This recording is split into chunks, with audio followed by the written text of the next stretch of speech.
എല്ലാം പഠിച്ചു അച്ഛാ, ചോദിച്ചോ. രണ്ടാം ലോക മഹായുദ്ധത്തിന്റെ അനന്തര ഫലങ്ങൾ. അച്ഛാ ആ ചോദ്യം വരില്ലാന്ന് ടീച്ചർ പറഞ്ഞിട്ടുണ്ട്, വേറെ ചോദിക്ക്. തെക്ക് പടിഞ്ഞാറൻ മൺസൂണെ പറ്റി വിശദീകരിക്കുക. തെക്ക് പടിഞ്ഞാറൻ മൺസൂൺ തെക്ക് പടിഞ്ഞാറ് നിന്ന് വരുന്നു. തെക്ക് അച്ഛാ ഇതൊക്കെ സിമ്പിൾ അച്ഛാ, കുറച്ച് ടഫായിട്ട് ചോദിക്ക്. നാസിസം കൊണ്ട് ഉദ്ദേശിക്കുന്നത് എന്ത്? അതൊന്നും ഇമ്പോർട്ടന്റ് ക്വസ്റ്റൻ അല്ല അച്ഛാ, ഞാൻ മാർക്ക് ചെയ്തിട്ടില്ല, അതിന്ന് ചോദിക്കും. കേരളത്തിലെ മണ്ണിനങ്ങൾ ഏതൊക്കെ? തുടക്കം ഒന്ന് പറഞ്ഞുതരോ?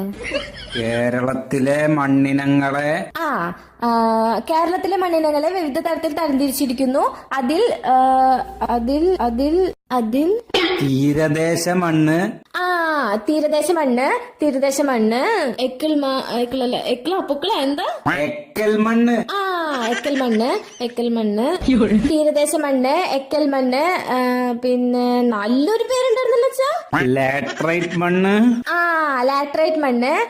പിന്നെ ഇപ്പൊ തന്നെ പഠിച്ചോളാം, ഇപ്പൊ കിട്ടും. ചുവന്ന മണ്ണ്.